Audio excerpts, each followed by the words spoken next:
All right. So, welcome to the September meeting. Thanks everyone for taking time out of your day to join us and have our monthly get together. Navid is going to be here. His flight is running a little bit late. He should be here hopefully by about 11:30, but we want to get the show on the road. So, okay, driver, next slide. Okay, we'll start out with birthdays. We always like to acknowledge every time you make a trip around the sun, it's a good thing. So, Mira, Crystal, I thought I saw Crystal. Yeah, I thought I saw you walking in. Happy birthday, belated. Same birthday as my sister, Crystal, September 9th. Tanvir, Marissa. So, qué linda. Marissa been with us for a little while. She actually moved down to Ventura County, but she has decided she still wants to stay with us. Joseph and Neil, happy birthday to you guys. All right. Next slide. Anniversary. So Nathan, I don't think Nathan's here. He may be online, I'm not sure. Winston, Dion, Grace. So Grace traveling. Yasmin, you and Grace joined at the same time, if I recall correctly. I don't know. Maybe one of you were in a time warp. But let's see, Kelly, Diana, 9th year, and Mira, 10th year. So thank you all. Let's see, next slide. Accountability group. So do any of you guys remember, I think it was around March or April, we formed an accountability group to really help people stay focused, work on their marketing, and progress. Anyone remember that? Yes. Haven't heard anything about it since, have you? So we just wanted to kind of give you a check-in and share what's been going on with the group. These are the people who are in the group. And the purpose of the accountability group was twofold. One, it was to help people with their marketing, be more consistent with it, whatever marketing they wanted to do, get new marketing ideas.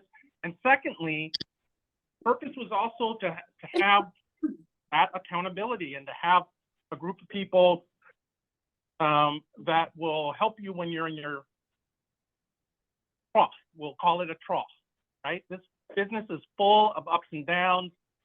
And one of the hardest things and things that, it happens to, I think, all agents at some point, is you just hit a down point and you've got to make sure you stay in that down point too often. This is a very isolating business and people don't understand that. People on the outside of our world don't understand that. They think, oh, you work with people all day. Yes, I do. I work with clients all day. But when it comes to talking to and being able to share and get ideas, especially post-COVID, now that so many people work from home primarily, it can be very isolating. And if you hit a trough, it can take you a while to get out of it. So that was part of the idea of the group. So we meet every other Monday, and we have been meeting all year. And these are the people participating. And I want to acknowledge, I think Suzanne is online, but I definitely want to acknowledge the person who I, from my perspective, have seen grown the most. That's Sazwan. I asked her yesterday if she was going to be at the meeting because she did not know I was going to point her out. But I want to give Sazwan a lot of credit because of the people in this group, I probably knew Sazwan the least well, starting the group. And the strides made as far as marketing, as far as being out there, working with clients, someone has... You got echoes going on. Can you mute everybody, Layla, except me, hopefully? So I really want to give her credit, and Jazz, I'm gonna have you come up here and just talk. Yeah, I know. See, I didn't warn you. I knew if I warned you come on. And if you would just talk a little bit about how your year's been going, pros and cons of the group, and if you just stand in front of the camera. Hi, everyone. My name is Jess Wan. I've been doing real estate for like 20 years, but I was kind of getting slow at it for the last couple of years, and so this year, when the accountability group came up, so I guess I was the first one, probably one of the first ones to say yes, I want to be in it, and so we've been, like Rich said, we have been meeting every other week, Monday. And it's very helpful to me. And we had some, he had listed some points of how we want to do the marketing. And prior to that, starting the accountability group, Diana Martinez, I want to give her credit too. She was here, she provided a short class on using the Instagram. So I started using Instagram, TikTok, Facebook, and I've been trying to be consistent, if not too often as it needs to be. And I have seen, my business grew a little. Yes, so here I am today, and I'm still trying to work with the group. And in the group, we also have buddy system, which some of us, really checking, and at times it gets we are so worked out and we lack on that. So, but yeah, I need to improve on that as well. So I want to thank everyone. I know, let's see, I think Grace and Angelica are traveling internationally. Just talked to Jazz. Suzanne, thank you. You are online, I believe. Tish, another person who's done a lot is Sylvia. Both Jaswan and Sylvia have really improved their online presence, definitely putting more of their listings, their activities, what they can provide online. I never saw Jazz online before. And now she's, I've seen her videos all the time. So it is about, putting yourself out there and getting the support from your fellow agents, right? One of the great things about Realty One, this office, is it is a very friendly place. We generally do not encourage or seek out agents who are just antisocial, difficult, what have you, right? We want a cooperative place to work. So I will be looking, if people are interested, we might form another accountability group. I have to figure out how that might work. It is generally open to anyone who is not on the mentorship program. And the reason we do it that way is we don't want the mentoring to be sidetracked by anything you get in the accountability group. But it's basically open to all agents, and there is no cost to it. I don't know, if you're interested in forming a second accountability group, let me know, and I will have to figure out the logistics of how that will work. All right. Next, new agents. And so they're both here today. Oliver. So Oliver is, I think Oliver and Abby, they are both newly licensed, if I recall correctly, and new to the company. Abby's mentor is Yogi, I believe. And then Oliver's mentor is Michelle Junse. So I want to welcome them both to the Realty One Group team. And, feel free to use the resources, not just of your mentors, but ask other people, get other ideas. That's really where you're going to get a lot of your learning from. Okay, so welcome. September events, all in one rental platform. So I did not know they were doing that. So that's interesting. I didn't know we were coming out with a rental platform. Listing analytics. So one of the key things, and maybe I will do this if there is interest, please let me know, is I might do another listing presentation workshop, how to prep yourself for listings, making sure you're adding value and showing differentiation for, hi Dow. They're donuts for you, Dow.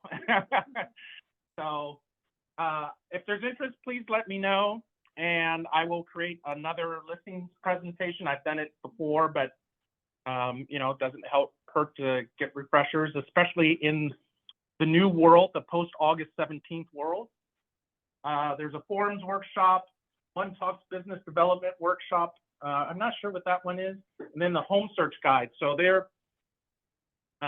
they recently terminated Real Scout, and I think they're coming up with, I think this is the replacement. So this is some of the activities going on. All right. Quick guides, seller concessions, seller payments, car forms. So these guys are up front at the front desk.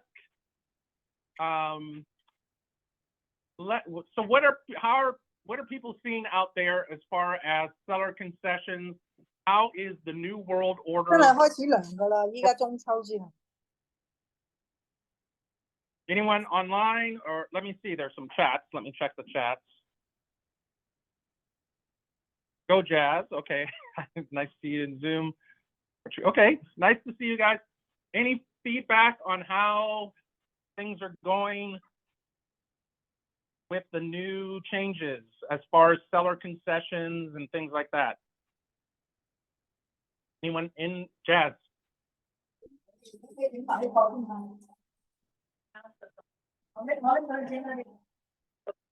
Call them up, and most of them are cooperatives, gonna have percent commission. So sellers are willing to provide concessions. Okay. Anyone else? Anyone with additional feedback on how things are going with the new world of seller concessions for buyer agent compensation?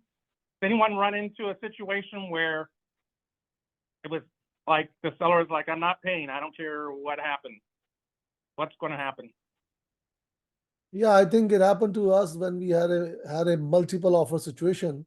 So the listing agent gave us the multiple counter offer, saying that no buyer commission, and with some other terms. Sure. So in that case, we had to ask the buyer for the commission. So Yogi, what city was this in? it's in Fremont. Fremont. Yeah. So yeah, Yogi was saying he's run into a situation where there was no buyer's agent commission offer.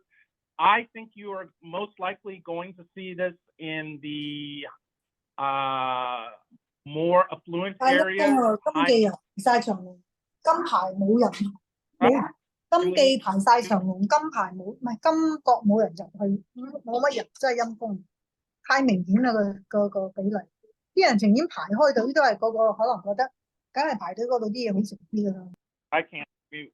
There she goes. Okay. So I think you're going to see this in the higher demand, higher wealth areas.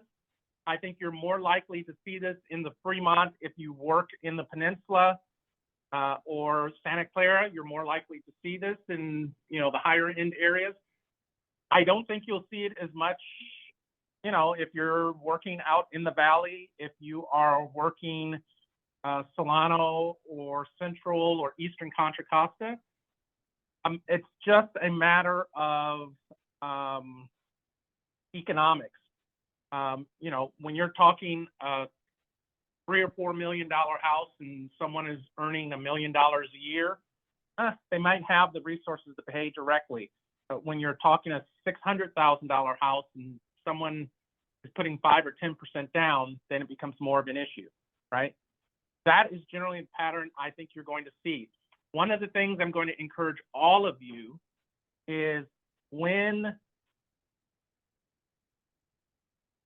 you submit your offer, I have had people say, hey, we're not offering commission or we're only offering 1%. If your client understands that, hey, it's a negotiable point, and if you buy this property, you will be responsible for my commission.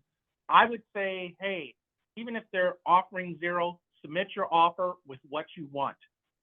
It is no longer the case where the seller determines what the buyer's agent commission is. It is a point of negotiation. So if there are multiple offers, that puts you at a disadvantage, right? If you're asking for commission, someone else isn't. But once again, it depends on where you are and what that market is. If someone is offering 0 commission and their property's been on the market for 60 days, you have way more negotiating power and that property is out in Antioch. You have way more negotiating power than someone offering a property in Ruby Hill in Pleasanton, and it's been on the market for 2 days, right? So don't be afraid to, even if they say, I'm only offering 1% or 0, whatever, submit your offer. Just make sure your client understands this is part of the negotiation. They can come back and say, nope, we're not paying it. And then you just move on. But the seller does not determine the buyer's agent commission anymore. Negotiate it. That is what is part of, it's like negotiating for the refrigerator. Everything is negotiable now. So don't be afraid to ask for what you want. Don't let the seller's agent dictate to you what you can ask for. Okay?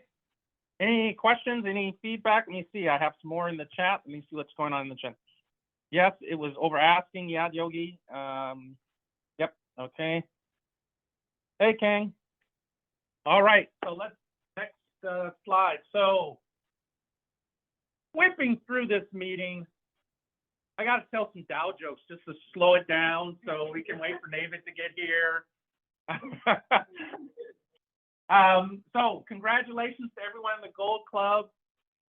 What are people seeing out there? Is the market picking up? How are your clients feeling, both on the buyer side, seller side?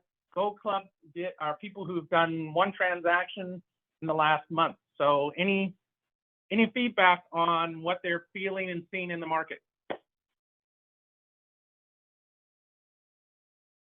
Wow, I may need to go and take a couple people's pulses here. I will start picking on people. We can go back to 5th grade if you want, folks. Someone give me some feedback. What are you seeing as far as, you know, how willing are buyers? Are they, well, how are they feeling about Can I say something, Rich? Of course. Yes. Archana? Yeah, it's Hey, me. okay. Good. Yeah. So I think buyers are on the fence right now, at least my buyers where I'm working mainly in the East Bay, they are being picky. They all are waiting. I mean, they are waiting for some reason. They say post-election. This is what I get from a lot of buyers. Like they just want to see the market post-election. So yeah, buyers are not rushing to buy a home, at least the buyers I'm working with.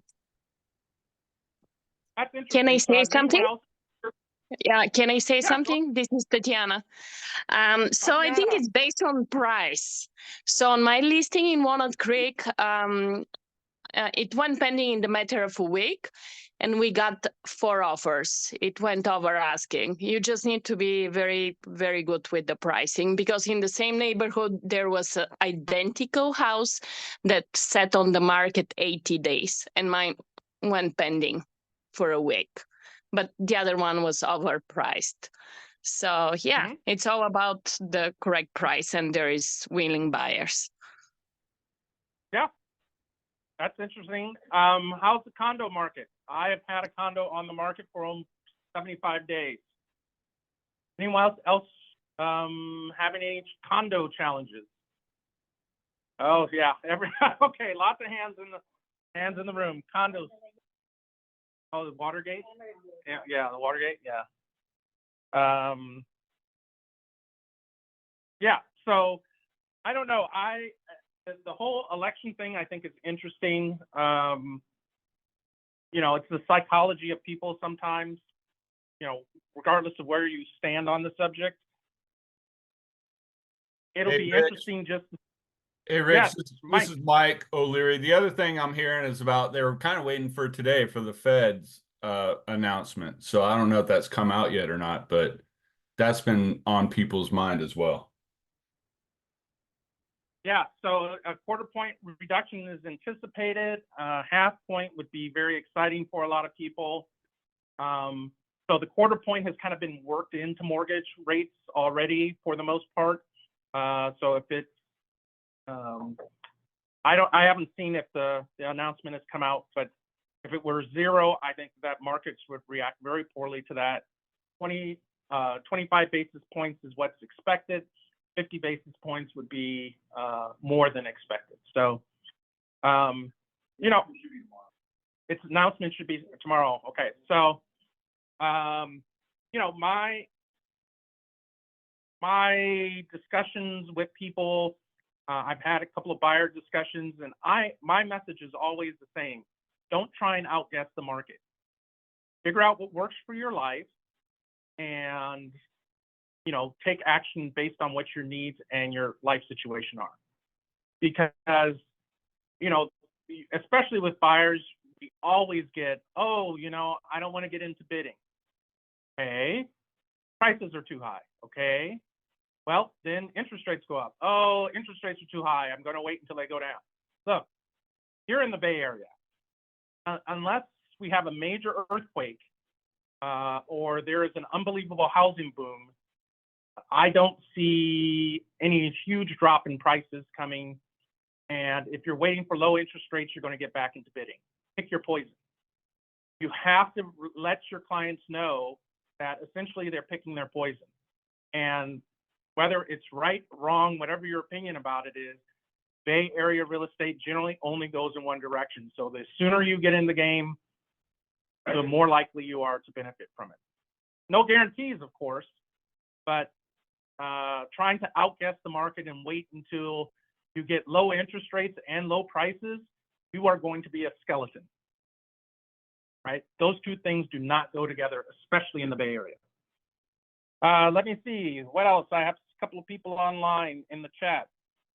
Kang, activities are picking up a little more. I'm getting more showings for my listings than a month ago. Good. Yogi, I've noticed that the majority of my new clients, especially those I'm meeting for the first time, are often hesitant to sign buyer-broker agreement. Yeah, so how are people experiencing the buyer-broker agreement? Anyone else having challenges getting people to sign? No? Yeah, I have not had challenges. I really emphasize that this is an industry-wide thing. Whoever they work with, they're going to have it signed. If they want to do the short-term agreement, I can't remember the name of the form off the top of my head right now. That's fine, but this is something consumers really don't have a choice about right now. I always tell my clients, if you want to cancel it, you can cancel it anytime. Just let me know. There's no obligation until you buy something, but they have to sign that agreement. I think a lot of it is how you structure it. And for me, when I talk to people the first time, I don't start out with the agreement. I always just do a little, hey, what are your priorities? What are you trying to achieve? What are you worried about? What are your needs? Why are you doing this? And then in my next steps, I talk about buyer brokers agreements later on. As I often tell you guys, if you make a big deal out of something, your client will make a big deal out of it. So I have made the buyer's broker agreement as just part of the process now. Oh, we need to get pre-approved. That's the first thing we need to talk about. I don't even start with the buyer broker agreement. I start with pre-approval. Start with the money. Because that's usually what people are most concerned about, is the money. Once you get them comfortable with the money, you know where they've been pre-approved, all the rest of that. I always talk to people about, if you have that online Quicken Loan approval, don't talk to me. You got to do something else, right? I address the money, then I do the buyer's rep agreement, and I just explain, hey, you may have heard about this in the news. Due to some legal challenges over the last couple of years, all real estate agents are now required to have a written agreement with their buyer clients. This agreement covers for 90 days, and it essentially tells you how I'm compensated if you are to buy a place. It is cancelable at any time. without penalty, right? I have not had anyone stress me about that. The real thing is all agents have to do this. They don't have a choice. They can't go to somewhere else and do it. And if they do, emphasizing that agent is not following the procedures, and they're probably going to cut corners when you're working with them. Okay? Good point though, Yogi. It's just people may be hesitant. It is new. You just got to get them comfortable with it and make them understand it is not an option. Let me see. So next slide, please. So top producers. So these are people who've done more than one transaction in the month. Tatiana, congratulations. Joseph, Nathan, Martha, Katrina, Christine, Dow, Bill, and Victor. Am I missing one? No. So congratulations. You guys are working really hard. Oh, look what the cat just dragged in. Yeah. Hey, so David's here. He'll be coming up here in a moment. So, but congratulations. It is a transitioning market. So, starting to do multiple transactions. You're out there hustling. You're out there serving your clients. So you guys really do deserve a little round of applause. Keep it up. Good. All right. Next slide. Rockstar agent Martha Dombrowski. She is a long time. She has had this award before, I believe. So, congratulations to Martha. I don't know if she's on the call. Somebody take a picture of it. I think it's the story, right?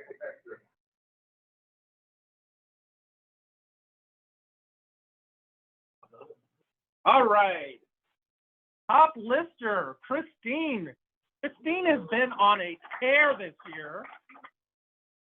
Congratulations to Christine. Also, as I refer to her, super mom, as she has a 3 or 4 year old toddler now who doesn't seem to understand the need to actually do real estate transactions. It's all about her. So congratulations, Christine. Christine does a lot. She's very good about getting reviews on Yelp, and she does not pay for Yelp. She just gets her clients to leave her reviews, and it has worked very well for her. So congratulations to Christine. Transaction King, Victor. So Victor's been out there grinding too. Let's see, is he online? Victor, are you online? I don't know if you are here. Okay, you guys, if they're on the Transaction King and this and that, they have full right not to attend. Yeah. Yeah, I don't think Victor's here. I was going to ask him what he's been doing, but so congratulations to Victor. Next, Motto Mortgage. Who's doing the update for Motto Mortgage? We got Jeff Kim. Come on up. Hey everyone, so I'm going to try to keep this short and simple, 3 points, and get to the point. As Rich mentioned, the feds are meeting today, and they'll probably make their announcement tomorrow. Expected is a 1/4 point, maybe up to 50. We'll see what happens with that. But the secret sauce is this: lenders and banks have already been implementing it. It's been coming in since June to now. So just to give you an example, back in June, rates were about 6.5, 6.875. Today, hot off the presses, I actually pulled rates.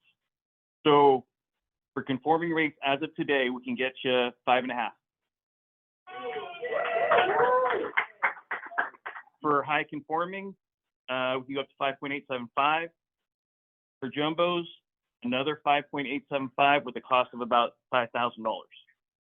FHAs are phenomenal right now. We're at 5.125, 5 and 8. And like Sylvia mentioned yesterday, the Cal HAFA down payment assistance program is down to 5.625. Got a lot of people getting pre-approved with the down payment assistance. So if you have any, just give us a call. We'll help them out. Second thing, insurance. I know we talked about this during our legal update last week, but I kind of just want to expand on it a little bit more. So NHDs out there are kind of going, yes, no, maybe, fire, we don't know. So the best bet is to, I highly suggest is give us a call. We've got 3 insurance agents ready to go that can give us a quote within half a day, and they'll confirm with you whether or not it's in a fire zone. You can also reach out to your own insurance agent, see if they can help you with that and get you an estimate. We can do it as a courtesy and get you that information, because the last thing you want is 2 weeks into escrow, find out that that house that they're going to buy with about $1,500 estimated homeowners insurance actually came out to be about $5,000. And so what that does is it pushes up the DTI, the debt to income ratio. If they're at 48, 49%, they can't be higher than 49. If that pushes them over, they lost the loan. They lost the house. We're out of escrow and we're done. So do your due diligence up front, give us a call or call your insurance agent. We'll help you with that and we'll get those numbers for you. Any questions? Cool, go.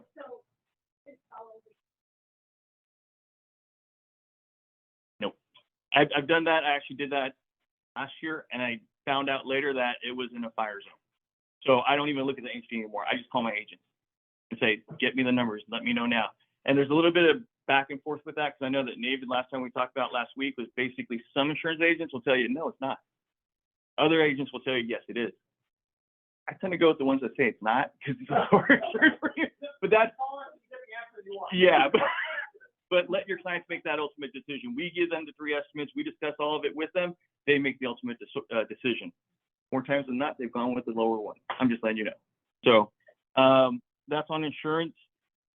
Number 3 is more just kind of like a, let's talk about this. It's buyers on the fence. I think Mary Lou did a social media post yesterday about the 4 benefits of purchasing a home, and they're great. Basically, you know, equity. You're going to build equity, mortgage payment pay down, generational wealth, and the last one is tax deduction. I want to hit on the tax deductions because a lot of people talk about it, but they don't really talk about it. They just say you'll get a tax deduction, right? That doesn't really help. What I'm going to tell you right now is I usually tell my clients who are borrowers who are on the fence and go, well, I don't know if I can move forward with this. I don't know if I can afford it. I always tell them, hey, what if I give you $1,000 a month to help you make your mortgage payment? They go, what are you talking about? So with the tax deduction savings they're going to get for the year, I can give you a classic example we see all the time. 2 co-borrowers, husband and wife, they make about $150,000+ a year. Fair enough. That's pretty much our, you know, we see that, right? They buy a house, or let me take a step back. $150,000. They're both W-2 income workers, no tax deductions. They don't have any, right? They're paying Uncle Sam 33%. 33% of their money. For every $10 they're making, they're paying $3.33 to Uncle Sam. Big deal, right? That's a lot of money. Now, pivot. What I tell them is you buy a house for $800,000. $800,000, 10% down, right? The tax savings they're going to make after that first year is $12,000. 12,000 divided by 12 is $1,000 a month. $1,000 a month. You put that towards your mortgage, you're paying down your mortgage $1,000. This is not just me making it up, because I'm not that smart. This is from Freddie Mac's website. I can send you the link. You can talk to your clients about it, or just send them our way, and I'll talk to them about it. And that way they can see the benefit. Any questions on that? Great point. Thank you for highlighting it. Cool. Yeah.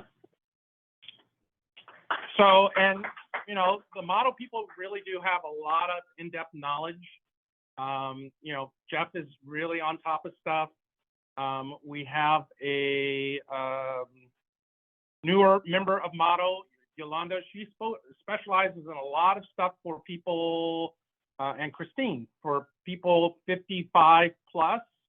They know the reverse mortgage stuff. They know everything that's out there for them. So there is a wealth of knowledge in model mortgage. So, you know, don't feel bad about just calling them, asking them.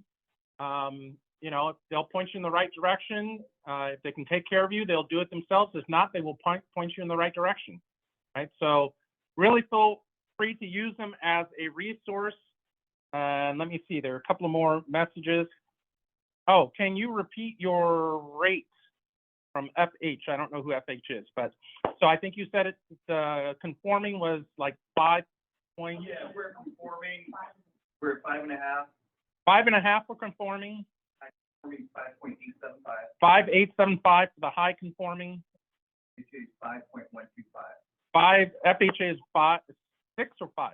5.125. There's all certain assumptions that we're making, but That's the base rate, essentially, somewhere in that area. Yeah, depending on a whole bunch of factors, but yeah, that's your base rate, right? So, actually, I usually follow rates fairly closely, but I did not realize they were in about the 5.5 range.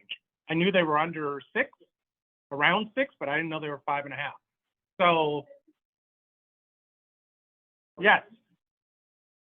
So Dow's chiming in now. He says we've been waiting for this. It's true. You should be on social media letting people know what's happening, right? the general public still thinks. General public thinks we're at 7%, right? 6.5, 7%. We need to educate people, right? You need to be educating your sphere of influence on what's going on in the market. All right. All right. Next slide. Updates on commercial division. Is Justin on? Justin's here. Oh, Justin, I didn't see you were in. Justin's not feeling well, but he still made it up. We're gonna let him get in and out. Okay. All right. Hey, Justin. Yeah. Hey. Good morning. Good afternoon, everyone. Once again, my name is Justin Wong. Your commercial partner for all potential commercial leads you might have with your clients. Big shout out to Rita, to Yogi, to Julia. I've had the opportunity to work with a couple of their clients.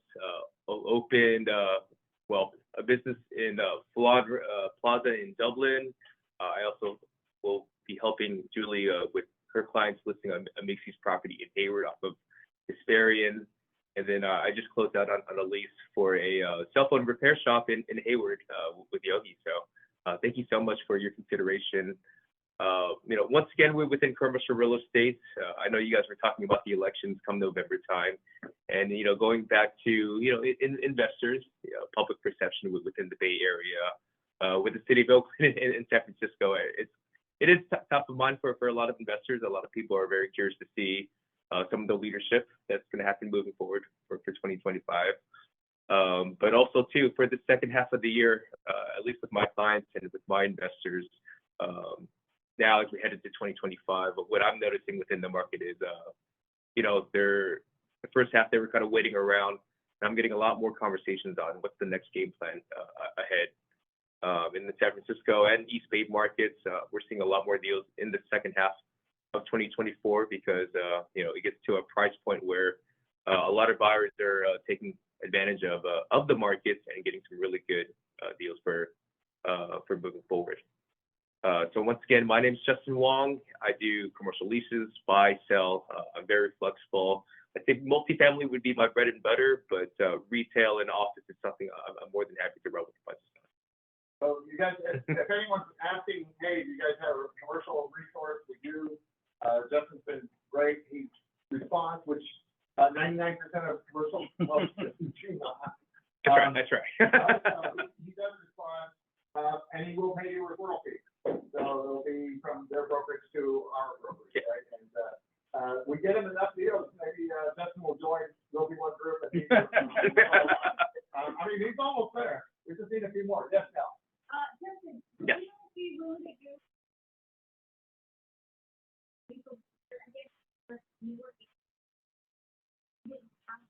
Oh, okay. 2 years now. It's been a time since they. Yeah, so it's been a minute. Sure. I mean, I can do a quick 101, obviously, with regards to capitalization rates, gross rent multiplier, some of those other metrics that might. Would you guys be interested? Yeah.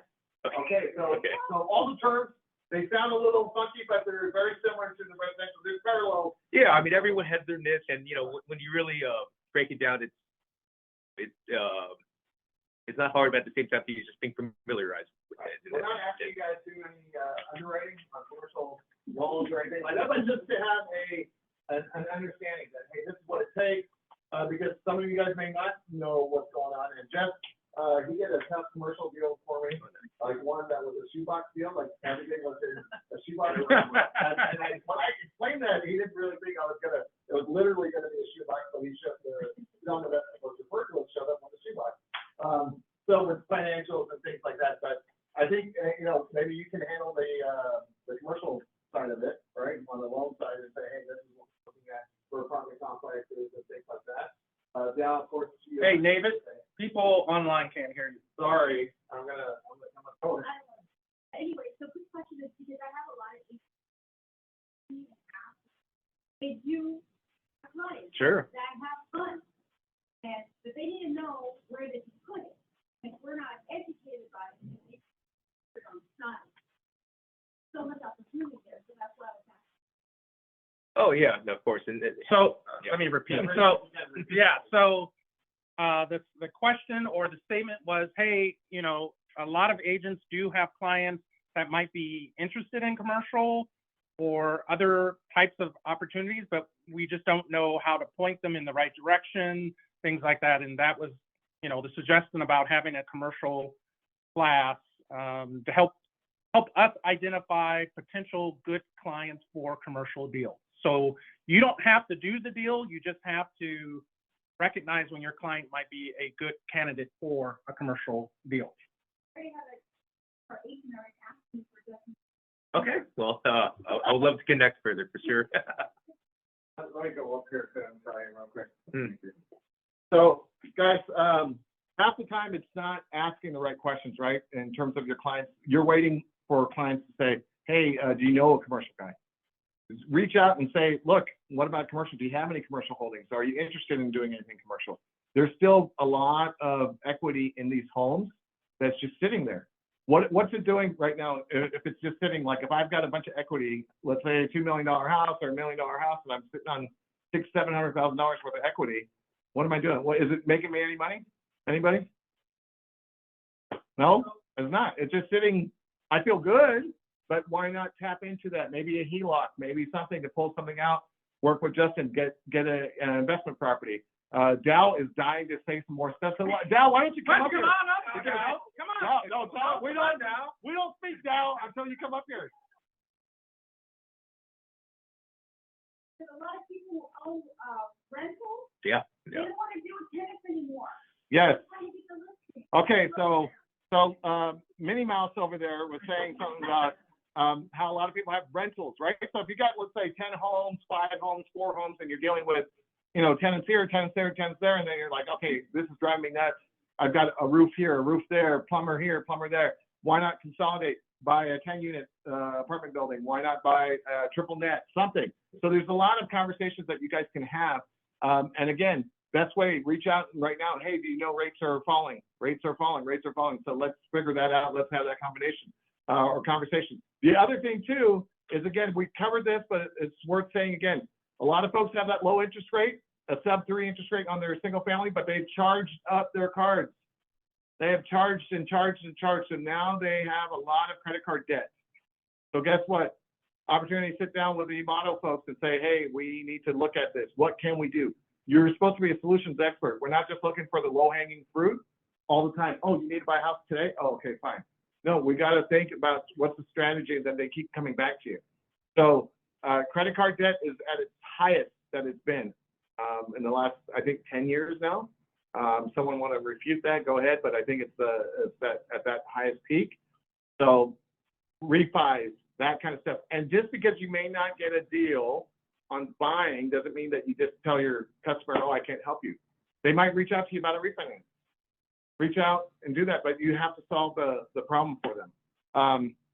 What else are you seeing on the commercial loan side? Are you guys seeing that these loans are coming up, and are people just mailing in the keys right now on a lot of commercial properties because some are upside down? Yeah, it's starting to get to that point. Well, especially with the office and some other particular commercial projects. Okay. Yeah. But Amazon just announced that everyone at Amazon has to go back into the office 5 days a week. That's right. So we might see the office being back here, in terms of that. Yeah, so the next 6 months as you go to 2025 with Right. elections and with Amazon and everything else going on in your typical downtown. Right. We'll see. Okay, we'll see. Yeah. But are the ones that are owning the paper that, these financial institutions, are they extending loans now and rates and payments and things like that for them to keep it? They're trying. they're You're trying. trying, and that's why you're seeing some really good, well, depending on what you define by good, but you're seeing Right. some good opportunity for some buyers to get in on the market. Yeah. Right, so there's some great discounts still on these commercial buildings. And hopefully some of them can be repurposed. How's the R&D warehouse, that type of thing? Because there's a lot of cannabis smokers amongst us here. You know, Someone raised their hand? No, okay, no one raised their hand, go ahead. I would say during the COVID area, 2020, 2021, those that were in the industrial R&D space, Right. they made a killing. They had their best years. They have the business. It's stabilized a little bit now. It's not as hot, but it's still, It's still there. yeah, still there for sure. All right, guys, thanks again to Justin. We will have his contact information in the chat group. Lila, if you could put that in there too.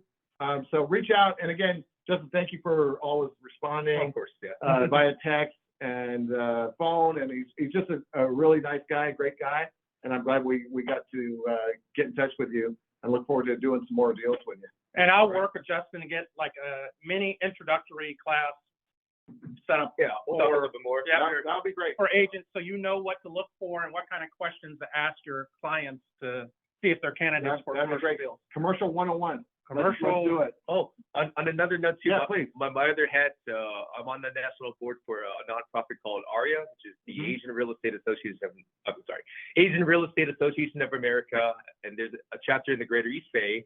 And I saw you on the flyer. Yeah, I'm gonna be on the flight. We're gonna announce it. You're the flyer. I'm gonna be talking up there on the panel Exactly. October 10th. We have a little snippet of that, so we're gonna have that Oh, yeah. shown on there. For But sure. thanks for doing the flight Yeah. there. So hopefully you guys can attend, and we'll make it happen. Here, I think Layla, maybe she's doing something, or she will be. There we go.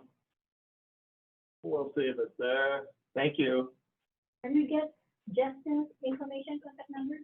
Justin's information? Yeah, we're gonna have it all in our thing here. Justin, I don't know if you have any cards here. Yeah, there you are. Yeah, That's, I do have please some cards as well, for sure. Yeah. If you have some cards with you, great. If not, then if anyone raises their hand, we'll make sure Justin texts you Okay, right for sure. away. Okay? All right, pleasure. And we'll get that information too. So thank you again, man. I appreciate it. Thank you. No, of course. All right. So while we've got this on here, how many people know Moni? Moni's a very well-known, he's a former, I think he was former candidate for Livermore mayor. Unfortunately, he did not win. It wasn't due to anything other than corrupt politics. But otherwise, great guy. He's going to be moderating. We've got some names here you guys might recognize. So it'll be fun. October 10th, $15 for members, $30 for non-members. And we'll see you guys at Pleasanton, RSVP required. So please, it should be a good thing. I think social media marketing, running a real estate business. So if anyone wants to run a real estate business or buy a franchise, talk to me. And that'll be great. And then starting and running a real estate team. So I think there's a lot of topics for everybody. And just to get, a little flow into your veins here in terms of networking with other agents and really getting it there. There's been a little bit of a lull, right? We were all waiting for rates to drop, as Dow was saying. Even on a corporate level, I've been on enough Zooms now. Corp has been waiting. Like when we go around and we speak to all the regional directors, including me and others across the nation, we're all like, all right, when's Jerome Powell going to lower the rates, right? So we're all been waiting there, and now finally, it's here. So we got to get back to work. But what happens when rates drop? Right? Go up.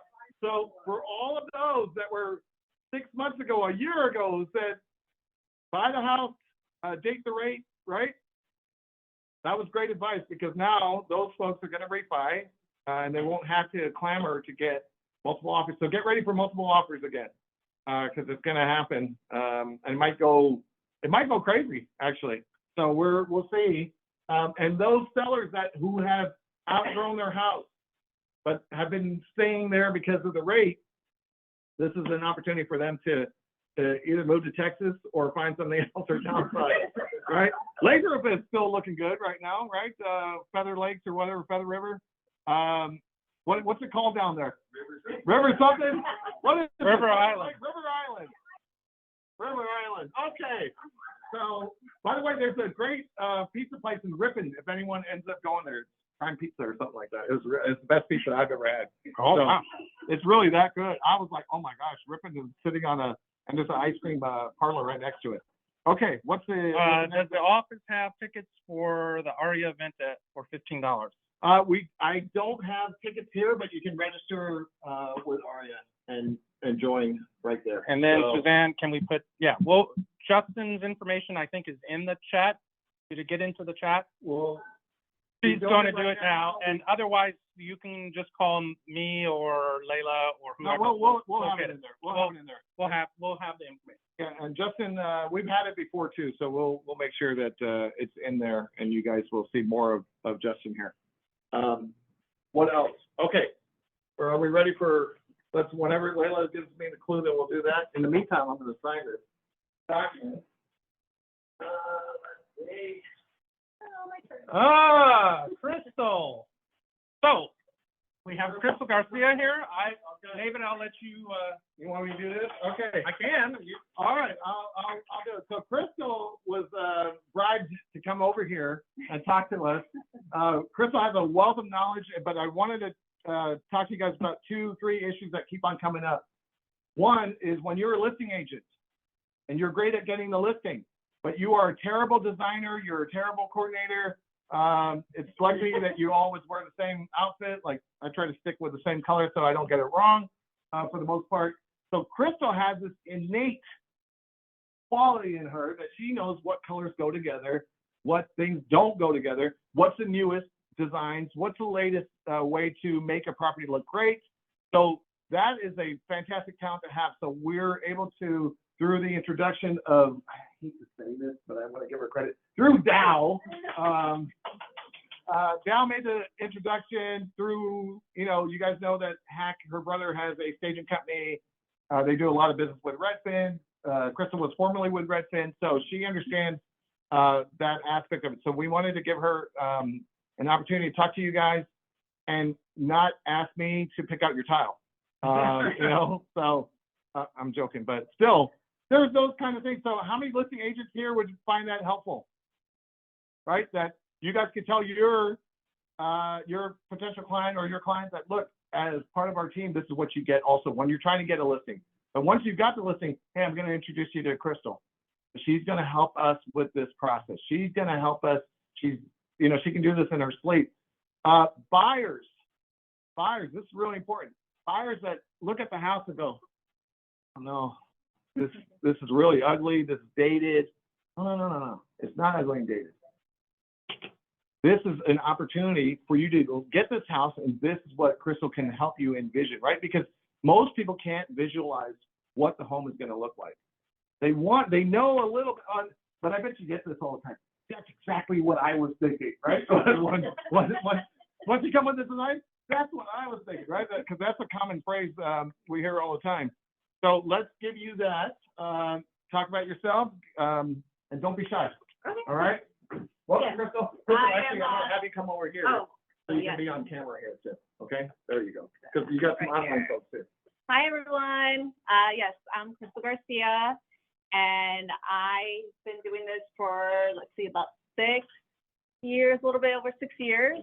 I've worked with a traditional brokerage and non-traditional, various agents.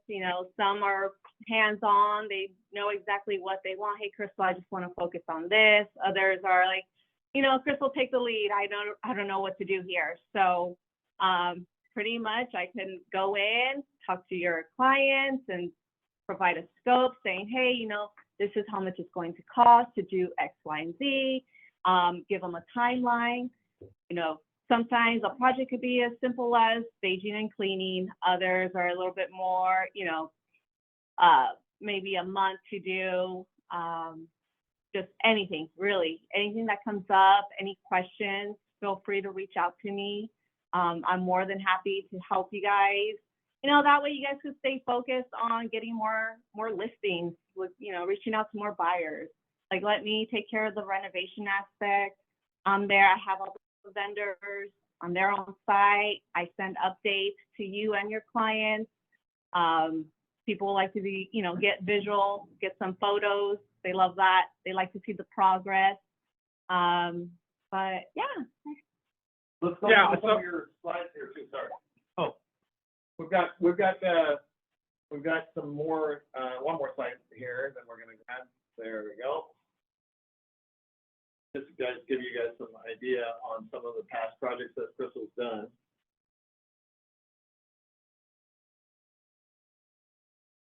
Not to cut you short here. No, you're doing fine. Great, perfect. So yes, here's my number. If you guys want to jot that down, my email. And we'll have it in our Facebook group too for you guys. But otherwise, take a screenshot here if you guys want to do that. But Crystal will be happy to help you on that. And let's see. Perfect. Okay. So just some examples of paint, interior, exterior paint. It goes a long way. It really makes a difference if you have a fixer up or just something, just a little, cleanup. Fresh paint, exterior paint, landscaping. You want that curb appeal. A buyer comes up, you want that, oh wow, it looks nice already before you even step in the home, right? We said move on. Flooring, whether you're doing, hardwood, LVP, carpet, cleaning and staging. So this was done by Hack. All of these. How convenient. He does a great job actually. Reglazing. Everyone's familiar with. Talk about that. reglazing. Talk about that, because you just did that at one of the listings in Capture Valley, right? Yeah. So what color was the bathroom tile? Sorry, I'll check over here. What color was the bathroom tile at Capture Valley? Lovely color. Okay, so what happens when you guys, when someone's not wanting to, a seller's not wanting to spend the money on replacing a whole vanity or sinks and all that kind of stuff, or the bathtub is already set, and then it's just like, man, I don't want to take that kind of a big project. So glazing. Yes.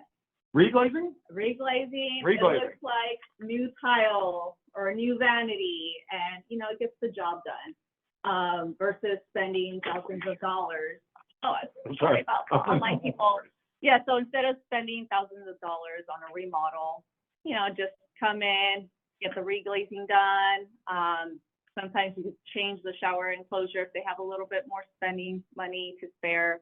But it goes a long way. It's quick, and it's also great if Does you're it on last? time. It lasts. It's pretty good. I mean, it's not going to be, forever, but it gets it market ready. So basically, you can take a pink tile. Let's say we have a pink bathroom, pink tiles, and make it white, right? Correct? Or another color if you Right. wanted to, but But it and- looks clean. and same with the bathtub and things like that. But it looks at least freshened up. Right. And then you could change the hardware, in a shower enclosure or the what do you call it, where you have the towel bar and things like that. Just these little things can highlight some of that. What about sinks? Right. Yep. you And can cultured see- marble, can you spray cultured marble? You could do Marble? that. Okay, you can. All right, so. In the shower. And Yep. the chef. Yeah. It'll last, maybe 2 weeks. No. It'll last, but the thing is, still disclose that, Yes. that it's been All the work that's been reglazed. done. Yeah, it's been reglazed, all the work's been done. No permits need to be pulled in that case, Right. right? Because you're just reglazing, you're not ripping out a shower and this and that. It makes it quick. Now, if you're gonna say one more thing, then you gotta come up here because these people can't hear you. And they made that. No!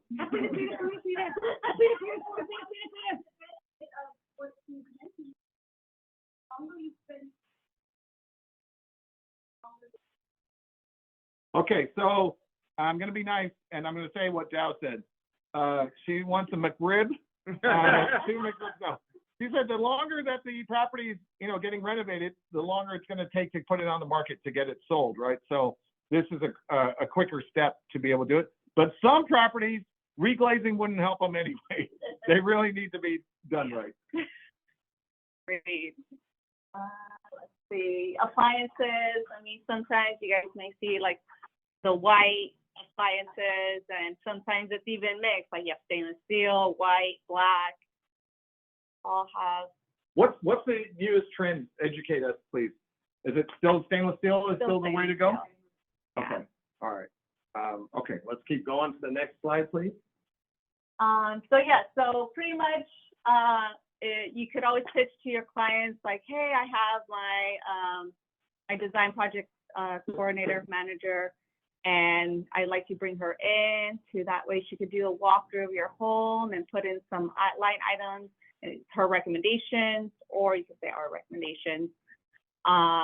And from there, I'll start building a scope, saying, okay, this is what I recommend. And I would explain to them, I am the point of contact from start to finish. Call, text, email, I'm the person. And if they have any questions, once again, I send updates throughout the renovations. So that way they can see what's going on, know what's going on. And then I hand it back to you once the home is market ready. I say, all right, it's photo ready. You schedule that and get it on the market. All right. So as you guys, so this is a great way, a great tool to get these listings, right? When you're talking to the seller, you're expanding, you're showing that you have a whole team behind you. And that's a really, truly important part to winning the listing. Now, if you've got the listing, now the real work begins. So you guys don't want to deal with it, right? We're salespeople. We don't want to necessarily deal with all of that. Sometimes you got to deal with it a little bit as therapists. But with Crystal, how do you handle all the stress with all the moving parts too and hitting deadlines? Stressful. Just kidding. Stressful. I mean, honestly, I set the expectations in the beginning. It's like, okay, this is how long it's going to take. I'm on top of my vendors. I have someone working pretty much at a property every single day, Monday through Friday. Occasionally, if I really need that timeline to stay on point, I have them work Saturdays. Right. But yeah, no, it's Okay. somehow I just make it work. And you always have to, like you said, you have to find solutions. Something happens, okay, let's fix it. Let's fix it. So yeah. How often do you open walls and do all that the big stuff? So anything with permits, I haven't really worked with, because usually clients, sellers want to be on the market like ASAP. Permits, Okay. it So, does take time. Maybe if you're a buyer and you do have the time. so no necessarily major renovations, if that's the case, or maybe they buy the property and then they can consult with Crystal on Right. major renovations to get some design ideas. Now, in terms of what's the smallest job that you would take on? Like if someone came to you and just said, hey, we just need help with paint colors, is that okay? Okay. So guys, as far as work with Crystal on her rates, on what she charges, it's per project and per design. But please don't bug Crystal and say, hey, which tile do you want? Which tile? She's here to conduct business as well. And I'm sure you're willing to give some free advice too, but at the same time, be respectful for her and what she's doing and how but she's here to help you guys, right? And at the end of the day, so we appreciate you coming out. Again, we'll have some more notations here. Angela, a question in the back. Yes, I wondering what general price range for a shower to be replaced and the timeline. How long is it? So timeline, I don't know if you can quote something just off the ballpark. Let's On say reglazing a shower. a shower like with tub and the tile surround, or I'd say probably around 900. Really good price. And timeline roughly? A day. A day. Oh, wow. A day. You definitely want to be out of the house. It smells, smells really really strong. bad? Oh, if we can smell down, we can take that. All right. Crystal, go ahead. Crystal from Crystal. Crystal and Crystal, here we go. So how long does it last? At least 6 months or a year? Over a year. Okay. Yeah, you have, so far, I think I haven't had an issue that I'm aware of with a project I did. How long was that? At least 3 years ago. So, and again, heavy use is Right. going to be heavy abuse, right? So it's going to be, so I think you guys will be fine with that. Sorry, Rich, go ahead. Yeah, so I want to encourage people to get out of the project management aspect of listings. I get too many agents saying, oh, I want to save my clients money. I'm not trying to blow money for my clients, but my job is to sell their home. And to do it with a professional, as professionally as possible. I have seen agents spend weeks. I am actually in a current situation. I had known Crystal, I would have seen now this is going to be bad. If I had known Crystal, I would have outsourced this current situation. I have people who just needed to replace carpet and tile in a condo. They wanted to use Home Depot. I said, fine, whatever. Stuff was supposed to be in stock. It's supposed to take 2 weeks to do. I am at week 7 or 8 right now, and I still don't have stuff installed. Right? And 3 days. Right, exactly. So it would have been worth it because my client is paying HOA dues on an empty condo because Home Depot cannot get their act together. Right? And that's going to happen, right? You're going to have some hiccups throughout any process, but at the same time, it's one more thing now that you're dealing with that you don't need to deal with. And I have spent a lot of time that I could have spent on other things if, I had known Crystal at the time. And, those of you who know, when I do remodels on place, I outsource it. I am not trying to manage the project myself. All right, so keep that in mind. We'll get any last other words here for you guys. Any more questions for Crystal? Is compensation by project? Yes. It's by the project. Is that correct, Crystal? Correct. Yeah, so it depends. Can you give me an example project? Okay, so we just talked about the glazing, so. Okay, here's some more before and after pictures too. You guys see, this is such a common theme, right? All these wood railings. Right? And I'm just like, when I see that, I just want to run. Or you think Carpet in the bathroom. carpet in the bathroom, that's shaggy, that's plush right there. Nothing like coming out of a tub and stepping on carpet. Don't know who thought that was it. Yeah, who thought that was it? But you guys see this? I mean, this just highlights so much. And then of course the builder chandelier that every house in Betancourt has still over here, and Blackhawk's probably too. So just paint alone, it looks like paint alone, right? Paint has opened it up, and then the changing out the lights, the fixtures. This, oh my God, this is a monster. I can't even believe that's the same. This was actually the reglazing too. That's reglazing?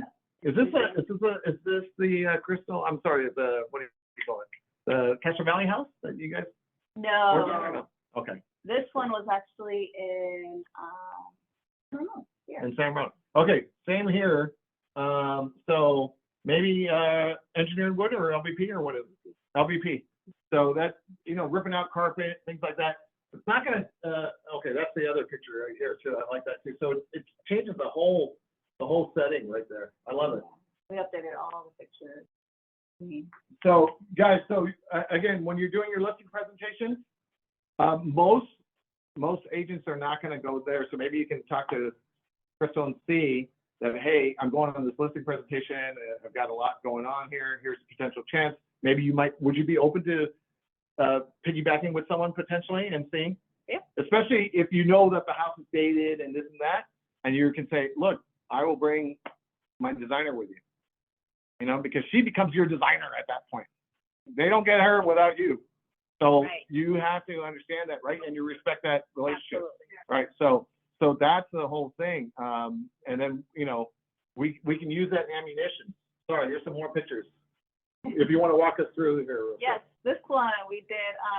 So they had just painted the door. So of course, obviously, got to work with the door. But they agreed to change the exterior paint. We did interior paint as well. We refinished the hardwood floors. We also did new flooring, kitchen and the bath. Landscaping, this was their backyard.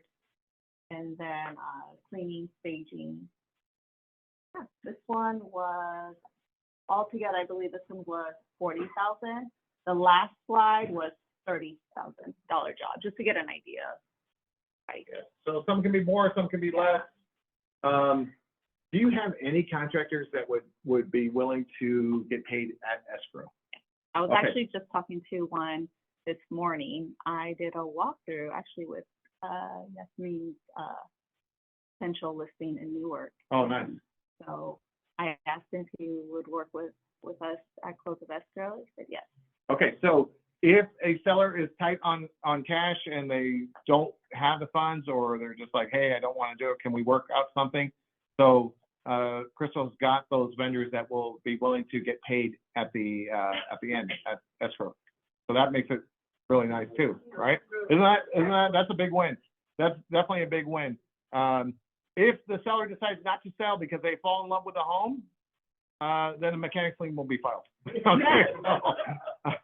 No, it works. I mean, it has happened before, by the way. We've had people that are like, it looks so good, you know, that's all we needed. We love the house, we love the neighborhood, we just want to stay. Okay, we'll just charge you a design fee plus my fee. So this, and again, some of it, to us, small space, big, huge couch, we don't know what we'll do with it, but then someone with her brain comes in and her vision and sees it, and then boom, it makes it workable. So again, some of these homes that you guys are showing to buyers, we're not only talking about listings, some of these buyers that are hesitant because of this, because most agents won't have a crystal in their back pocket. So they end up listing homes, and then the buyer sees it, they can't visualize this, they can't visualize the after, right? So set up an appointment with her. Maybe if you guys have a buyer that's, you know, really on the fence on something, and maybe they want to just at least poke some ideas, maybe do a Zoom call, even if you can't attend the live and you've got pictures. Yes. Hey, we could do this, we could do this, we could do this. It starts making it a reality, and then you got a home that's sold, right? Dow has been that type where she's like, this is the house, because you're not getting any others. This is the one, and they might not see it, but they're like, she's like, hey, we can remove this, we can do this, we can do it, and then it opens it up, right? And sometimes it's money. They want this house at $1.3 million, but they financially they can only afford a $900,000 house, and then they're like, forget it, I'll just keep renting. No. Start here, we'll get you there, but it's a stepping stone kind of process. All right. And feel free to show, you know, I can show more before and afters. That way you can share with your clients, hey, this is the potential. We could work with it, you know. Yeah. So. Okay, area-wise, you cover Contra Costa? I live in Alameda? Fremont, You live in Fremont. I mean, Okay. feel free to reach out if you have anything in the Bay Area, and I'll be more than help you. Okay, guys, let's do it. All right. Thank you, everybody. Thank you. Thanks so much. Okay, so, oh yeah, paying for escrow is huge. Yep, it is. Which project? Okay, so, We're coming back here. Okay. So I'll just summarize, get out of the project management business. It is not a good use of your time. Relatively speaking, that's not, you're not earning any extra money for project management. Right, Dow, who hangs wallpaper sometimes? I mean, she likes it sometimes. I mean, sometimes I get it. There's a innate, you know, inner side of you. You want to be HGTV on set, and you want to do this and that. But Dow was like lugging around mulch bags and you know, throwing this. I mean, sometimes you got to do it just to get the job done, and a contractor doesn't show up, and you got to open house. All right, we've all been there, right? We've all had to roll up our sleeves and do it. Oliver, you're going to be doing it soon. Don't worry. Well, the mulch is outside. We do a practice run here. So that's the whole thing, is that you're going to have to do these kind of things, but do not spend. Rich's point, which you're underlining and underscoring, which is great, is that what's our talent? Making deals, right? So, when we have someone like Crystal, I was happy to start because I'm afraid of letting him go, and then it looks like crap. And I can't. Okay, so Dow's sharing her insecurities and vulnerabilities. In essence, she's a control freak, but now she feels a little bit comforted that there's. I'm about to do it, Crystal. See, you got me tripping. Crystal is here, and she actually is reputable, and she has the showmanship and the substance to make it happen, where you will feel comfortable that, hey, can I trust you to make sure that you're going to take care of my clients and not make me look bad, right? And that's the thing. So we've got, you know, every deal you earn more trust and more trust, and so this is not her first day doing this. So you'll be at ease doing it. So Dow, you feel at ease now? Okay, good. Anything to help Dow feel at ease, I'm all for it. Okay, let's get back on track with this, and then we've got Jason in the way back there. Homes.com. If you guys haven't figured out, Homes.com is spending a shitload of money. A shitload. I mean, that's the right word. Sorry, not to offend anybody. That's a financial term. But that is a financial term. I mean, Warren Buffett uses it at his meeting, so I'm like, okay, I'll use it too. But literally, CoStar bought Homes.com, and they have made it their pet project to make sure that, because I know people don't care for Zillow all the time and stuff like that, but you don't have to look at Zillow as much. So Homes.com is incorporating the agent to putting them at the forefront. So you will have an opportunity to get your basic account.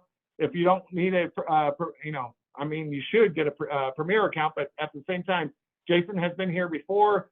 Those who have not brought their laptops and want an account, we've got 4 workstations. You guys can get signed up here. Jason's going to cover that real quickly. But before we do that, upcoming listings, current listings, let's get it through. Let's get it up here. Jazz, you got anything? All right, come up here. Let's do it. Jazz always got something, because Jazz is always on social media and continuing to do it. Don't underestimate, and make sure you're under the camera, okay? Hi, everybody. I have a current listing. It's over in Brentwood, 2128 Gold Poppy. It was listed for $1.099, and the seller has brought the price down by $40,000. It is a 4-bedroom, 3-bath, but it has a 5th bedroom that can be used as an office or den. It does not have a closet. This property is solar leased. It has a pool. It is 3,424 square feet, and it is on it's a single story. Its lot size is 10,866 square feet. And I have another one coming up, probably beginning of October. 1348 San Lucas. It's going to be, comes with 6-bedroom, 4-bath, 3,676 square feet. So probably listing at 988,888. And Sorry, where was that last one? This one that's coming up? oh, yeah, that's in San Lucas, Pittsburgh, San Marco area. Yes. And then one of my listing is coming back on market, no fault of the seller. It's at 1344 San Lucas, 5-bedroom, 3-bath, 3,202 square feet. It's listed for $940,000. Solar is leased. It comes with lots of upgrades, and that's also in San Marco, Pittsburgh area. All right, guys. So Pittsburgh is a great entry market too. So if you guys are seeing that, hey, some people are getting priced out, take a look at that. Really nice homes. And if they don't want to drive so far to Brentwood and things like that, then Pittsburgh is an option. Michael Leary has 2. So 3236 Helen Street in Oakland. It's a residential duplex. Total of 6 bedrooms, 3.5 bathrooms, 2,524 square feet. Lot is 6652. Approved for 2 ADUs. Wow. 1 for each unit of the duplex. So, and it is listed at 1,097 million. The second one, 1728 Pettit Park, I think that is. Peak? Is that PK? I think that's Peak. It's Pettit Peak. Yeah, Peak. Peak. Court in Antioch, 5 bedrooms, 3 bathrooms, 3,125 square feet, 6,425 lot. Open house this weekend, listed at 747. Mike is always busy. King, a house at 864 Ridgedale Court. El Sobrante, 2,549 square feet. It's a 4 and 3, listed at 1.035. All right, guys, on the listings, what are you guys offering on commission, just to understand what the sellers are offering? 2.5? 2.5? Who said 3? Wow. Excuse me. Okay. Maria, while you said 3, why don't you come up here and talk about your listing? We'll do it again. Hello. Come here. Andale, let's go. Arriba, arriba. Do you know what She she is said so to me? social, but she doesn't want to come up Yeah, on do you know camera. what she said? She goes, I already did last week. okay, talk about it. Say hi to everybody. Hi. I have 2 condos in Shelter Creek. It's, what is it? Where's Shelter Creek? In San Bruno. It's 420. The seller is willing to give 3% concession and 2%, 3% for closing costs, buy down, and 3% for commission. Wow. Both. I have 3235 Shelter Creek, 5124. It's a studio, but it's a very good location. Well, look at these. Oliver. Look at these, man. That's some serious stuff right there. That's right. Look at that style. So, yeah, 2% both studio. All right. See? How much? How much is the condo? The condo, 510 and then 420. 510, 420. I'm sorry? 420 for the studio? Yes, but he's willing to, really 6% to 3% for the buy down and 3% for the commission. HOA is expensive? 500, but they have 2 swimming pool, jacuzzi, Okay, not too bad. and all that stuff. Yeah, not too It's bad. by Google, so Okay, so it should go quick. I hope so. I hope so. Thank you for coming. Okay, Tish, new listing coming soon, 230 Wistar Road in Oakland. It's 4 and 2, offered at 600. That's from Tish Charles. Let's see, I have condo I've been trying to sell forever. 323 Monte Vista, unit 312 in Oakland. It is in 2-and-1, listed at 575, and great area, like 3 blocks from Piedmont Avenue. The seller is willing to pay 1 year of HOA dues. All right, HOAs are, I think, like $607, somewhere around there, a month. I have another condo, if I ever get that tile and carpeting in. It should be available, hopefully late September, early October. I've got to continue to hammer Home Depot. It is in One Lakeside. So if you've seen my social media, I've had a couple of posts on Lake Merritt, views of Lake Merritt. Very nice building, doorman building, 24 hours a day, full service building. It's a 2-and-2. I think the square footage is about 1,000 square feet. It will be listed, I believe, at 890. 12th floor, great views.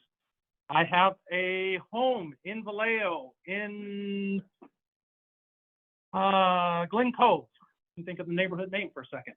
It is a 4-and-2. The numbers will be, the address is 261 Shady Lane. I am having like carpeting put in, things like that. It'll probably be ready in about 2 to 3 weeks. It is, square footage, I want to say is about 1,800. I'm doing that, maybe 2,000. I'm doing it from memory, sorry. And it will list at just under 7, like probably 675. All right. I mean, the prices seem affordable, right?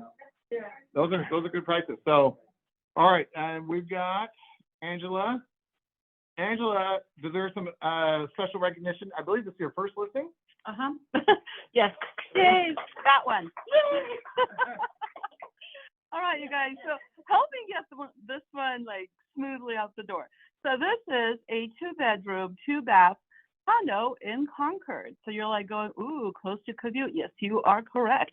But there's a separate and special feature in it. They had a very long and totally useless living room. They put in an office there. So for anybody who needs their first time buyer opportunity to knock on their door and say, go see Angela, because I'm just gonna hit him in the head and say, you have to get this.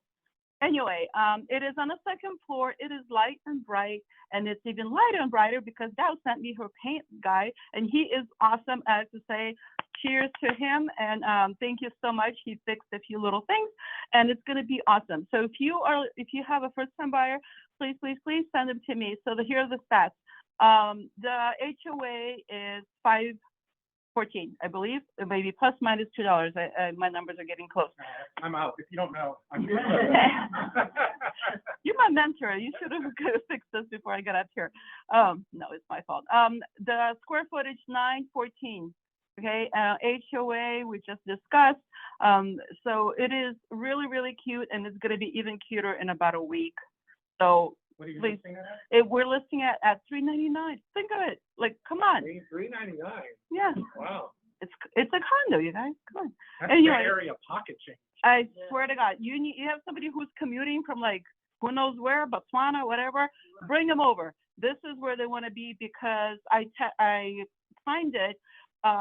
BART is about 6 minutes, and freeway on ramp to 242. That 680 little interchange over there is I believe 10 minutes, and only because I stopped to look at the guys having a party at the park nearby.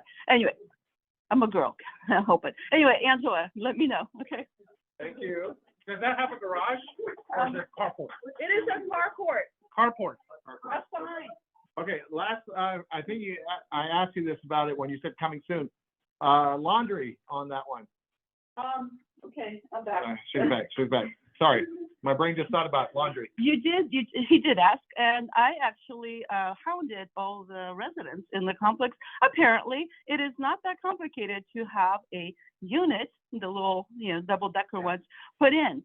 So I found out how much it costs. It is affordable. I can't put it in. My budget is super tight right now, but it is possible. So the answer is yes for a possibility. The actual shared laundry is just down the stairs, that you don't have to go traverse anywhere. And putting one in, super easy because the plumbing, electricity is right on the other side of this one little thin wall. Thank you. You're welcome. How you guys like that? So you can have an inside laundry. Yeah. Now you don't have to hand wash anymore. Right? Yeah. So no more like taking your clothes in the shower and washing them right? Okay. Guys, car package. Car has been sending out a lot of quick guides because they keep on changing things, right? So we've got quick guides on the back here.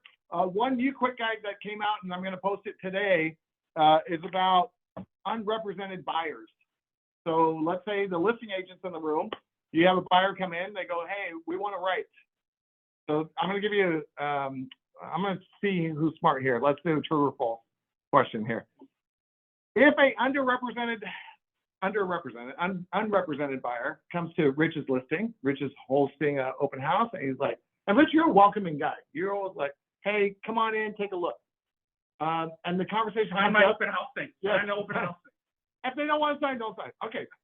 Rich, they come to you and say, when are you taking offers? They looked the part. They were like, we're really interested. And then you ask, are you represented by an agent? Are you represented by an agent? And pre-approved by Model Mortgage Future, of course. No, I'm not. Okay. And then your question is? Would you like to write an offer on the property, or do you have any representation? We've already covered that. So yeah, I would like to write an offer. Can you give me the form? Because I don't want you as my agent, and I don't want any agent. I'm just going to write it myself. Can I give you the form? Yes. Can I give you the form? So can Rich give us the form? Hands up if you say yes. Hands down if you say no. So no. So everyone's no. Guess what? He can. What? He can. He could give the purchase agreement. He cannot share how to write it, but he can fill out the following. He can fill out, who's got that old school phone? He can fill out the address, he can put their name, and he can say, hey, here's the purchase agreement. Okay? If you'd like to fill it out, go ahead. Is he the agent now? He's not. He's not, because he's not giving them any guidance. He's just giving them a form. So CAR just came out with this guideline. I know it sounds wicked, right? CAR used to be very sensitive about using Form. that form. Yes, I get it. But for now, non-corporate. but now the whole thing with this lawsuit is like, they're like, hey, no, you can give them the form. Now, what if they say, well, how much should I offer, and how much should I do this, and how much should I do that? Then guess what? You're like, look, you should have an agent. guide you on that. Well, I don't want an agent. Well, you should get an agent because I can't guide you unless you want me to represent you as well. But my fiduciary duty is to the seller, and I will be working in terms of that. So it's a little sticky area, but you guys will potentially see this scenario come up soon enough where someone's going to be unrepresented, and then you have to decide how much you're going to be able to do that. Now, here's the thing. When you're taking a listing, have that conversation with the seller about this scenario, because the scenario will pop up and say, look, if there's an unrepresented buyer that comes in and I assist them, then I would like my compensation to be this much. There is a specific box on the listing agreement to cover this situation. So you want to make sure that you have that conversation with your seller that, hey, if these three scenarios, I represent you only, I represent, two sides, or I assist a buyer, unrepresented buyer, and just with the paperwork only. Okay, so if an unrepresented buyer just says, hey, I don't want, and they're adamant, they want to write the offer, and you accept their offer, can you? Yes, you can. What would go on the box for buyer's brokerage? Nothing. You could write self-represented, or they could write self-represented. But on the listing, of course, it would be us. The whole point is to assist the seller in selling the home, and you will end up having one of these situations. So I don't want you guys to have wrong information and be able to tell someone who comes to your open house, no, you have to have an agent. No, I can't give you any form. So you have to know that. Are you asking again? You're going to have to come up. Go ahead.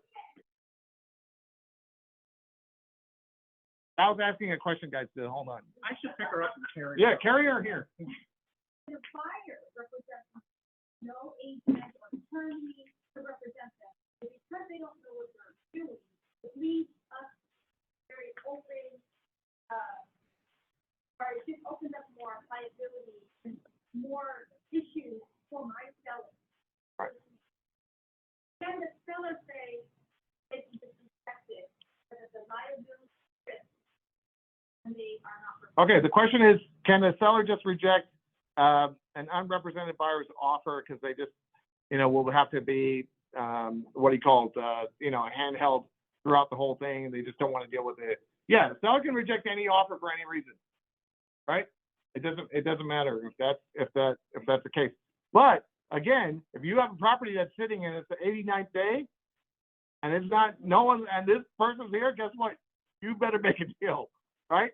Just because of this and that, and even if they're not taking your advice, hey, well, I don't want an agent. I don't want this. You can't. We've already been in lawsuits, right, in all of this situation. So due to the settlement, CAR has opened up their brains to say that, hey, okay, well, give them the freaking form then, help them, assist them a little bit. But if you start guiding and giving them advice and this and that, then you will inherently make a relationship through inference, right? They start asking you for advice, this and that.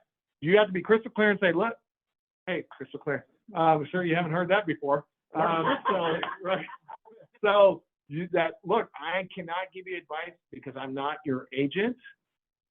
I would really recommend that and some people just don't get that statement. They'll just, well, just tell me this, just tell me that, tell me this, tell me that. No, you have to be, thoughtful, kind, courteous, professional, but you cannot, if you're not going to take that on or have that conversation with the seller already that, hey, if I end up in this scenario, this is a possibility.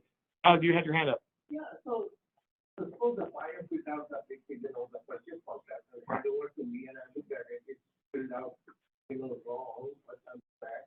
Right. How much I have to help? That's okay. So the question from Khalid was, what if they filled out an offer and they filled out the form and they have no real career in real estate, right? They just filled out the form because that's not what they do, right? And they totally put this incorrect stuff. You can counter them. That's the thing. You can counter them. You can say, hey, you know what? This, or you can say, see, that's why I told you should get a free agent to help you, right? And that can be an agent, and if you don't want to do it, an agent in office. Write a contract. When you change, both of them. That's basically, I'm helping them to write a You, contract. you know what? Essentially, you are helping them, but you're also helping your seller what? Sell the house, right? So Colin's a little pissed off right now because he's got to school the buyer, right? And he's like, I'm basically teaching them. Yeah, well, you know what? Maybe you should get your real estate license, buddy. Right? That's what you can tell the buyer too. You know, it takes longer to get a cosmetology license than it does a real estate license, right? Christine, you know that, right? Sorry. Anyway, I love to pick on people when they're not paying attention. My God. See, I'm not even pick on you. Why? Because you all pay attention. See? And you know, are we going by OJ? Or are we going by Oliver? What are we going by? OJ? Oliver. Okay, Oliver. See, Oliver's been on point too. But Jay is your middle name, right? It starts with a J. See? I'm paying attention, man. This is it. This is it. So, okay. So forms, read them, please. They're in the back. And then again, the two that I just mentioned for listing agents, they'll be posted today. So we don't have the concrete forms yet, but they'll be posted today, and we'll send it out. But they're all in the back where Layla is. So make sure you guys are reading about this. Concessions, open house in a post NAR settlement world. Wow. Be careful. Oh, Dow, you should read this twice. Be careful what you write and say. It might come back to you someday, right? Okay, and then did you guys enjoy the legal thing last week? The legal update with Nathan? If you haven't watched it, watch it, please, because it's on. We have the recording right in our Facebook group. Mediation from arbitration, right? Distinguishing what's the right steps, what's this, what's that. Well, again, we're seeing it still an uptick in litigation. I hope that calms down a bit. Other than that, I think I talked to a couple agents, I'm sure Rich has too, about open house etiquette. You know, there's some folks that are coming in, I don't want to sign anything, I just want to see the house. What do you do in that scenario? We've had a couple varying opinions. Some agents are like, you're not going in, sorry. And others are like, hey, come on in, take a look and see. I'm more of the school of thought, want to take a look. Just don't steal any medicine from the cabinets and all that, right? No LB bags, none of this. Just, you know, you got to keep an eye out. You're supposed to be welcoming. That's the whole point of selling a home and hopefully developing a relationship and helping our industry, the characteristics and traits associated to us. Where are we? I think car salespeople and then realtors are like here. We're trying to go up a little bit higher. So hopefully, and then last thing, online folks, offline folks here, how many of you guys are being told zero commission from a listing, on a listing? Has anyone been told that yet? No, so everyone, when you guys are inquiring, hey, are you offering? We have that situation. We talked about it. Okay, Yogi did. So I think I ended up talking to them too right after you. So what are you guys experiencing? Most people are still, sellers are still offering commissions, correct? BRBC and SCBB are your new buddies, right? Those are the forms that you're signing. Anyone else having a hard time with commissions? Okay, so on that note, Colin, why don't you lead the pack and let's get some lunch that Cheryl and the team got together for us. Thank you. These are sandwiches to go. How about that? Or to eat here. The Motto people are here still. I'll be around. Crystal, I've got your forms here signed. And then what else? Anything else? Last minute stuff? Oh, can't forget Jason. Jason, you're the man over here. Jason, how about we give them a couple minutes just to grab something and then we'll start getting, who wants the homes.com account set up? So I would strongly encourage you to do it if you have not. And it's a basic account. And again, if you don't have your laptop, we can just do it right here on these 4 workstations. This is honestly where the trends are going on where consumers are going. They're going to homes.com now. So there's a lot. So if you don't have a presence there, and I've said it, and you've said it too, even Yelp, Christine Lau, you guys would be like, oh, okay, why is he telling us about Yelp? Well, I'm telling you about Yelp because we're seeing deals come out of it. Maybe 7 years ago they weren't, but now they are. So homes.com, again, when you are at the forefront of consumers' eyeballs, CoStar is not stupid. Whatever they pick up, they end up putting money in. They've got a great team. They end up really pumping a lot of money and brains into it. It's not money alone, but brains into it. You got folks like Jason that are bringing that notoriety there. More and more visitors. Can you share real quick, why don't you come up about visitors, how many visitors we're seeing at homes.com? And then you guys will grab a quick sandwich, and you guys can hopefully do 3 or 4 at a time while Jason's talking too. Not told for this. No, you're fine. Hi, everyone. Again, Jason Ortega with Homes.com. I'm your local rep here. So Homes.com is now the fastest growing residential website for marketing your properties. We have over 156 unique monthly visitors to our 156 million monthly visitors to our site, and it's growing. We're now number 2. We've surpassed both Redfin and Realtor.com combined for total visitors per month. So again, a great space. We've added a lot of great content. What we did with the Homes.com website is basically we wiped it out after we bought the URL and started over, where we met with agents, we met with buyers, sellers, and also created a website that had all-in-one. So we include high school information, school data in there so that people can run searches by that information. If they are looking for a home that's within a zone that has and they have kids that are in high school that has a rating of 7 or 8 or an A+ rating, you can look for homes based on that content. The idea there is to give the end user, the buyers who are looking at the property, the ability to find information in an all-in-one location. The other thing that's the big differentiator for us is that we put your name, your list on your listing. So we're always directing the traffic to the agents. We're the only site that does that. Really important to us in general to highlight the agents. We have an agent directory as well on our platform, unlike the others, where people can run searches. So if I'm interested in looking for agents that specialize in San Ramon or any specific city, I can run that search. Search and language also and things like that, right? Yeah, search information. But what I'm going to help you guys today is you have the ability, one, just register on the platform as an agent. It's a basic listing. It's free, but it's where you can change things in your profile. There's some tools in there, collaboration tools that are free to you to work with your clients directly, so you can send them recommendations through the website directly to them. You know their client, you can run searches and send specific recommendations with notes. They can collaborate with you online directly, so it's really easy to use. Right. And so again, these are free tools that you can use, and then we have what's called our membership premium, which if you are interested in that, I'm happy to give you pricing, but it elevates your exposure exponentially. So when people are running searches for properties, those properties are going to run to the top of the search as well. So that generates a lot more exposure. And then on top of that, with your profile listings, your profile will always run to the top as well as far as agent searches. Okay, so it's exposure again, a lot of eyeballs, as Jason's mentioned. Rich, you have an account there as well. You guys, we're like lame if we don't even have a basic account. If you're an agent and you want to be a secret agent, then go ahead and get up and don't pay attention to Jason.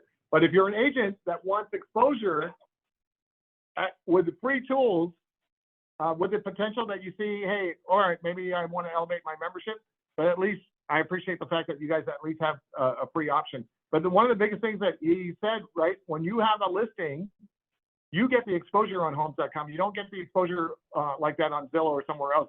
They always will populate the other agents, right? And it might have a little courtesy of this or courtesy of that.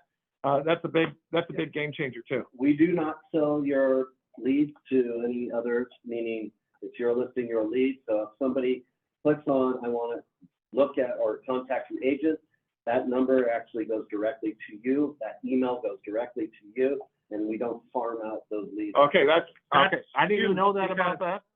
Go ahead. Yeah, you know, I don't know if you guys have seen it in the marketplace, but a lot of people, you know, Zillow's been around a while and they're just tired of being bombarded. If they bought a house before and gone through the Zillow experience, it's horrendous. So the good thing about Homes is, right, Homes? I don't know why I did. Wow. Wow. I don't buy it. So the reason, you know, one of the best things about Homes.com is that you don't have to worry about your client being poached by a different agent, as you do with Zillow or Redfin. And we recently lost Real Scout, so I'm starting to set my clients up on homes.com. They like the experience, and they do have a wealth of information about neighborhoods and all, like way more than anyone else. And they actually go out and call agents around the country to get neighborhood information. I know because they've called me multiple times about certain neighborhoods. And we'll highlight those agents in the neighborhood. Okay, nice. Right. Nice. So you have that. Do you have any crime data on there too? We do.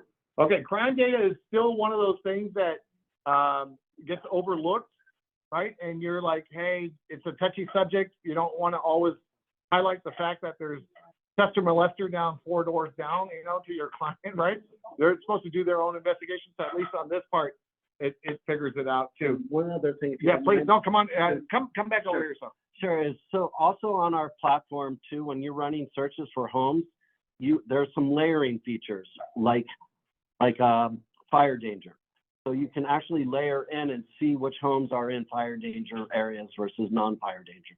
That's a big topic right now, obviously. Huge stuff. We're just covering that earlier too. So as you're running searches and your client's really concerned about insurance costs and so forth related to fires, you can actually search and then see which homes are not in a fire zone versus a high fire zone. Always verify, double check, right? As Jeff mentioned earlier with the agent, Jeff's got 3 resources the Motto team does that you guys can run and just verify, trust and verify, right? Those are the things too. Yes. Yes, it's all this is public information, meaning the end users, the buyers, the sellers can also get on there and look for it. The sellers really like the platform because they hire you guys as experts to sell their home. You know their property, you know the neighborhood, and a lot of times what happens is Zillow's farming out their leads out to others that may have no idea about your listing, and so they want the best person that's going to help get highest and best price. You guys, and then a lot of times consumers, I've talked to consumers about this too, they're going on Zillow, they automatically think that agent might be the listing agent. They're not so savvy on it. So they're all calling with the understanding, it's your listing. That agent that's profiled in Zillow is not going to say, no, it's not my listing. They're like, oh, I'm happy to show it to you. How's 3 o'clock today? Okay, so those are the things. So homes.com is fixing those pain points for agents. So let's do this. We'll take, how many can we do? We can do 3 or 4 at a time? All right, let's do 3 or 4 that can sign up with Jason right now at these workstations or your laptops. And then the others, let's grab some sandwiches and then we'll rotate a little bit. What do you guys say? All right, let's do it. Oh yeah, please. All right, guys, online folks, thank you so much. Layla, you're gonna take care of business, right, on doing it? And if you guys want a homes.com account, we're gonna send you Jason's info too. All right, thanks everybody.